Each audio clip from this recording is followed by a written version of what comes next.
You know, when I was teaching, I would occasionally do works of art actually in the classroom, working side by side with my students, so they could actually sort of see me in the creative process and sort of see how a work of art that I'm producing, how it evolves and different things that I do. So it sort of gave me the idea to sort of maybe do a time lapse of me working on this painting here that I'm in the process of working on. So yesterday, actually, I started doing a time lapse of me working on this painting, and I would say that at this point, I'm maybe maybe a quarter to a third of the way through with as far as the amount of time and effort I'm going to be putting into this one. Probably not even that. Probably not even a quarter.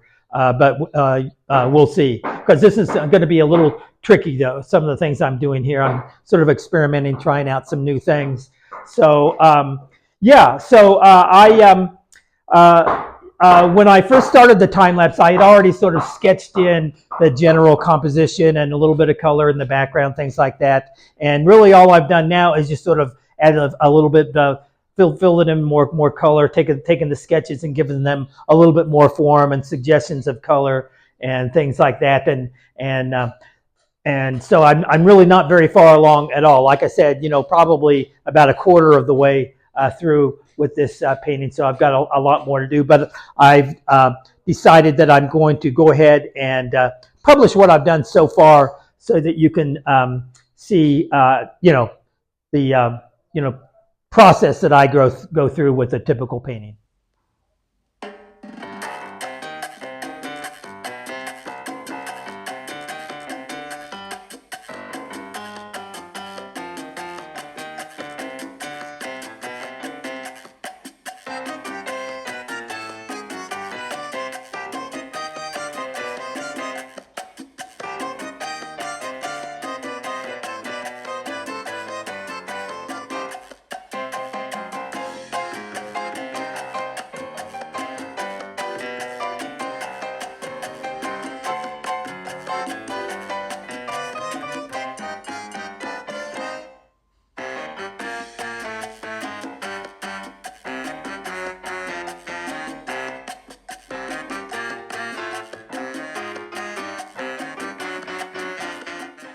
Okay, let's stop and talk a little bit about this painting.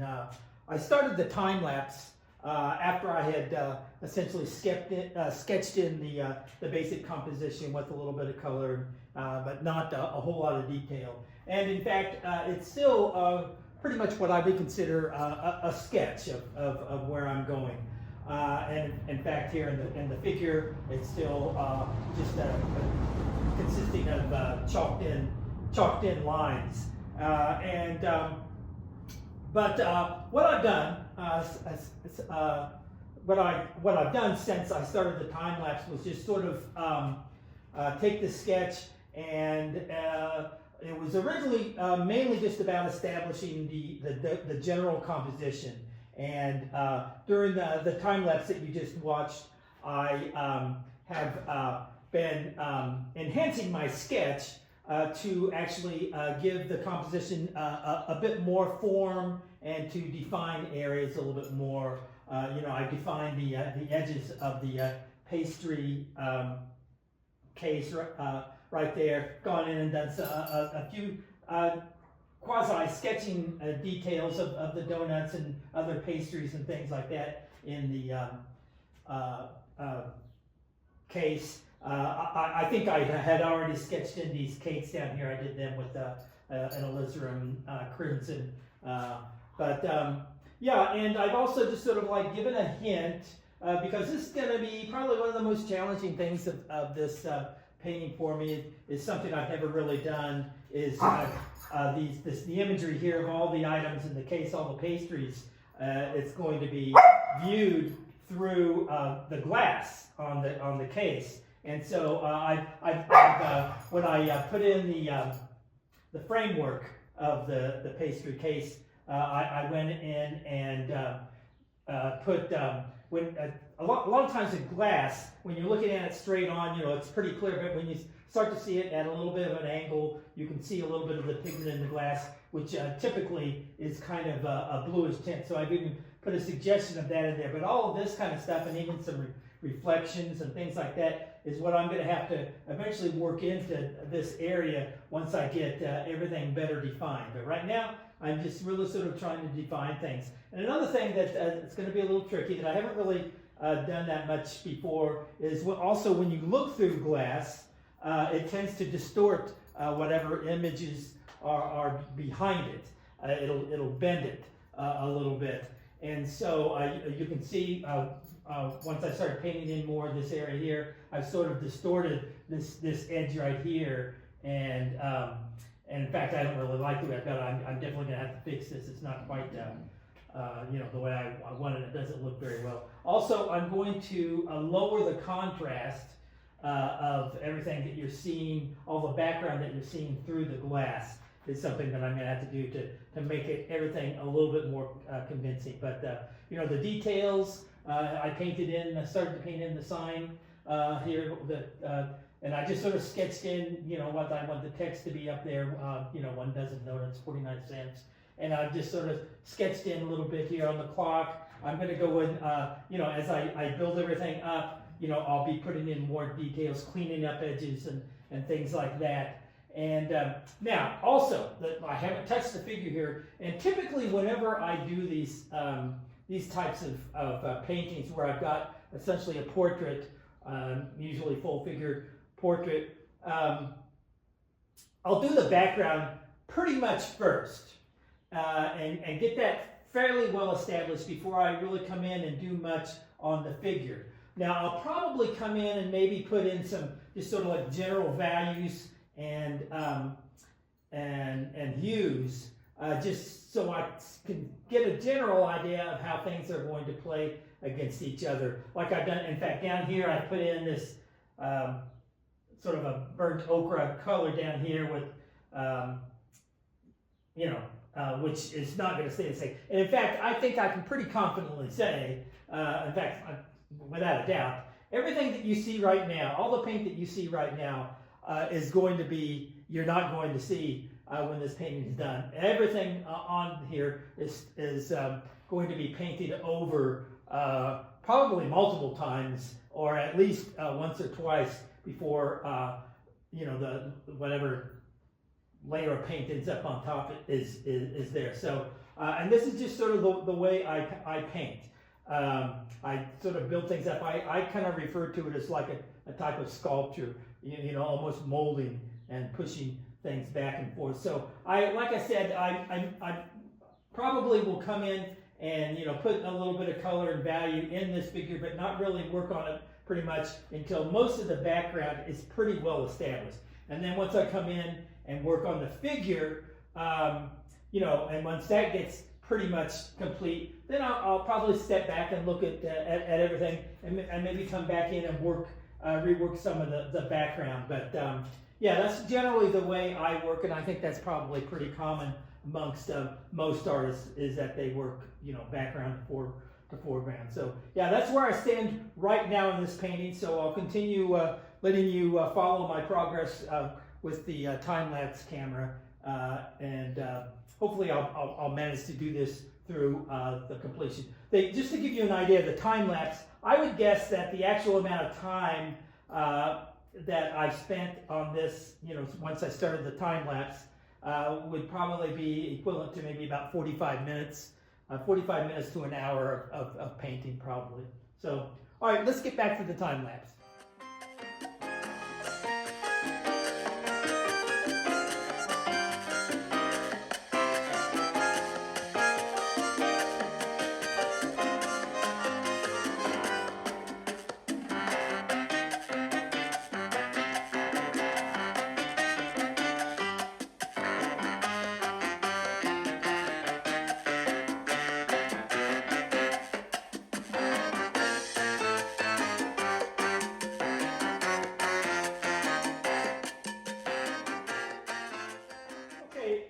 I just put a base layer of paint over my aunt here, my great aunt Goldie. And I know I said that I always sort of paint in the background and surrounding areas and save the whatever portraits I do, the figures and things, and do those last. And really, that is what I'm doing. The reason I put this in here was I just wanted to sort of get a general idea of how different hues and values are going to play against the figure. So this is just sort of like a general idea. So yeah, I realized a few minutes ago I said that I don't paint the figures in until I've got pretty much the background in. But the bottom line is, even after I've come back and really worked the figure to where it's 95% complete, I'll still come back and work areas of the background. So yeah, I go back and forth with everything. And also something else that I just thought of, and how I sort of, as I'm working on a painting, will change things. I put this clock on the wall here, and and as I've said, this is about memories. And I decided to make the time 1010 because of a memory of mine. But it was actually a memory from my young adulthood, when I was in art school, and from when I didn't have a watch. In fact, I was poor. There's a lot of stuff I didn't have. I was doing good, just making sure I had enough to eat and enough money left over to get the art supplies that I needed. But I didn't have a watch, so in a magazine there was a picture of it, an advertisement for a watch, and I just sort of took some scissors and cut it out. And I sort of had this little paper watch that I taped around my wrist as kind of a joke. And other, members of my class would periodically ask me what time it was. And the time was set to 10:10. And every time somebody asked me what time it was, I always said 10:10. So that was kind of a funny memory of mine. But it was actually from my young adulthood, and not really from my early childhood, which is what these paintings are all about. So that kind of bothered me. And then I remembered that my Aunt Goldie, she had in her house a cuckoo clock on the wall, which I was always kind of fascinated with. I thought it was great whenever the cuckoo would come out and start cuckooing. And so I think I'm probably going to replace this with a cuckoo clock, which will make it a little more, my memories a little more consistent with what I really have going on here. So yeah, that's a little update on where I am with this painting right now. So now I'm just going to go in. The next thing I'm going to do probably is these cakes down here I sketched in early on, and then these other donuts and other sorts of pastries.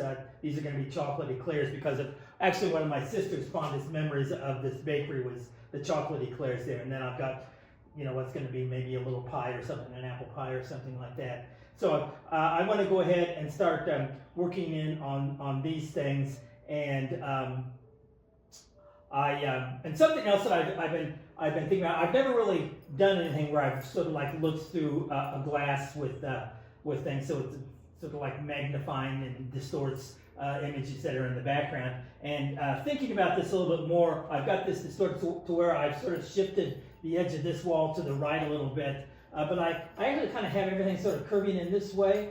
But I just realized that as this cake, the glass on the pastry case here curves a little bit, my eyes are going to be looking through more glass, because it'll curve and I'll be looking at it more of an angle, and which will actually amplify the magnification or the distortion of this line here, and will actually, I would imagine, would actually, instead of having it curving this way, the line of the wall is probably going to curve that way a little bit. Now it's all going to get distorted even more as I paint in,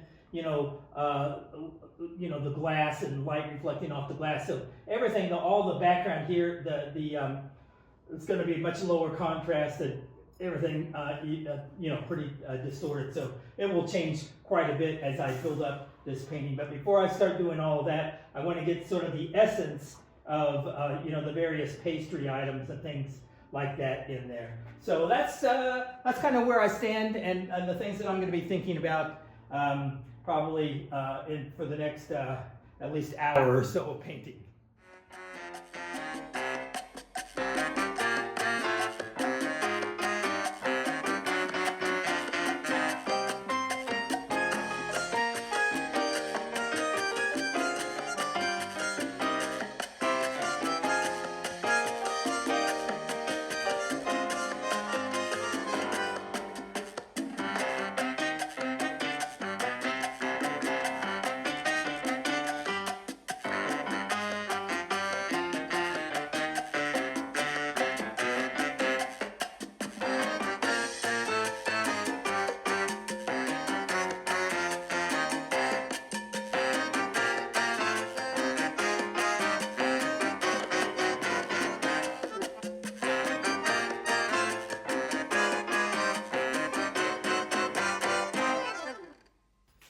Okay, so when I'm working on a painting, you know, especially if it's a larger painting like this or something, you know, I very rarely, you know, start a painting and just work on it until, you know, voila, it's done.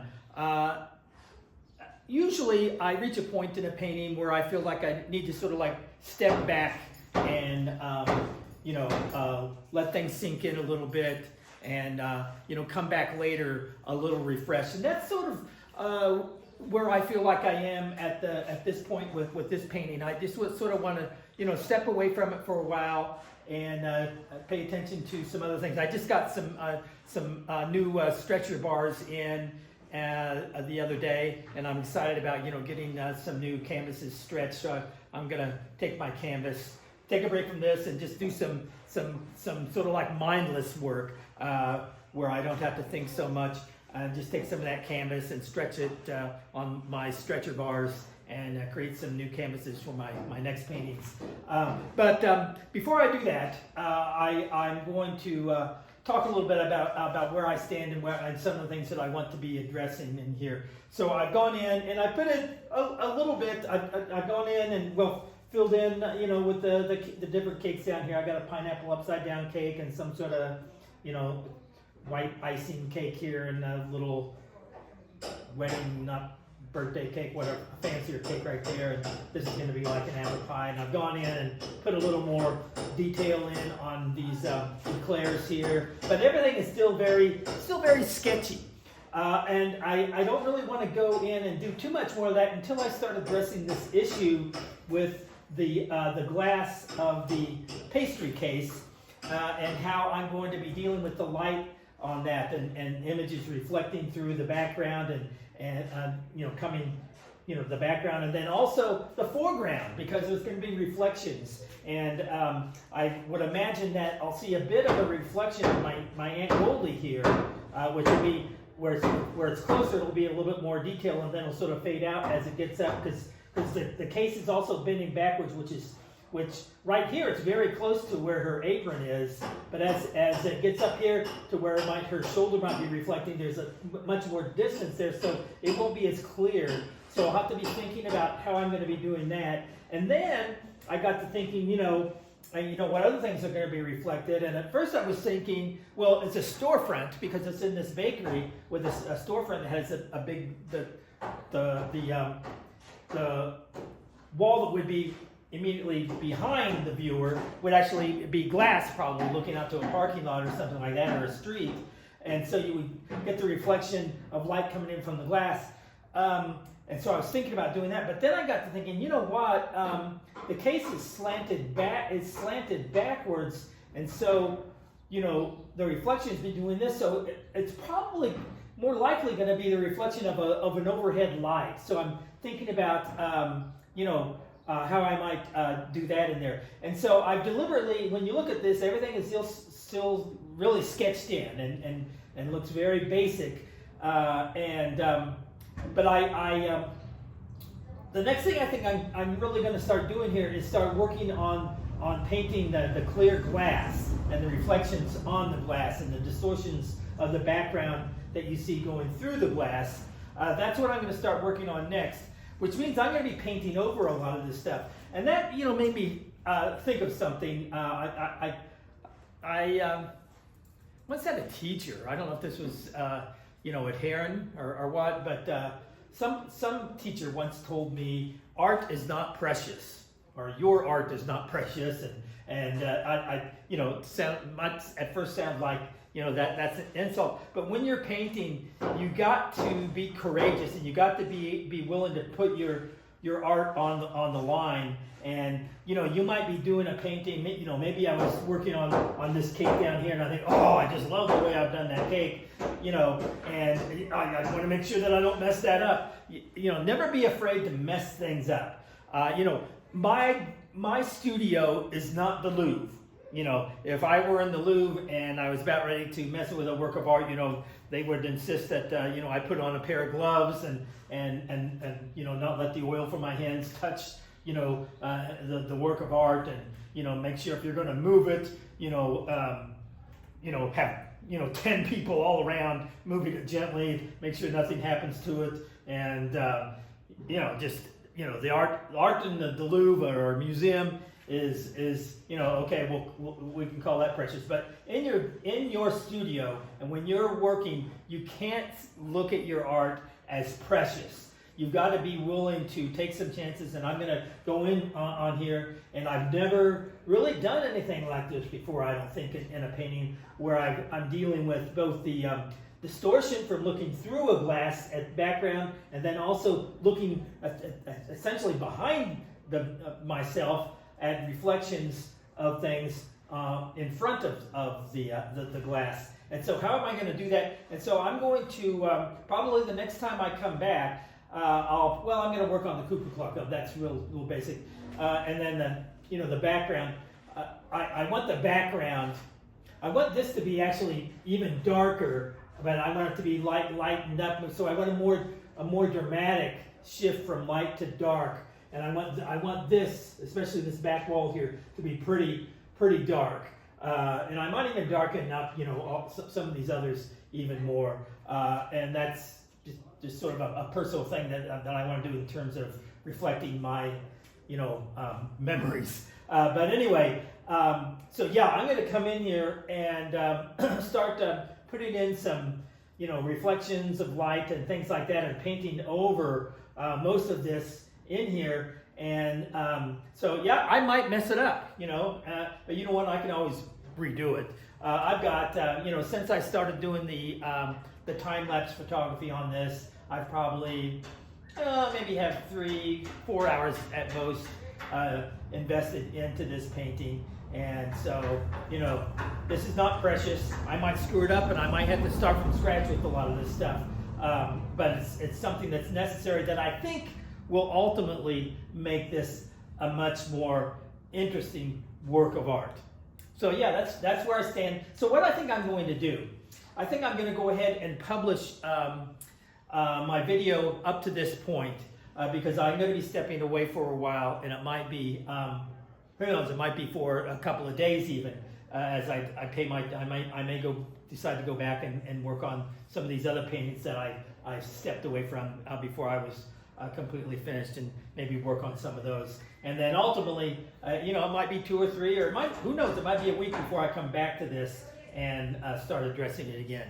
So yeah, I think that's it for now, and I think I'll go ahead and upload the video that I've got so far, and then once I get back to this one, continue doing some time lapse and then letting you see the final product, whenever that might be.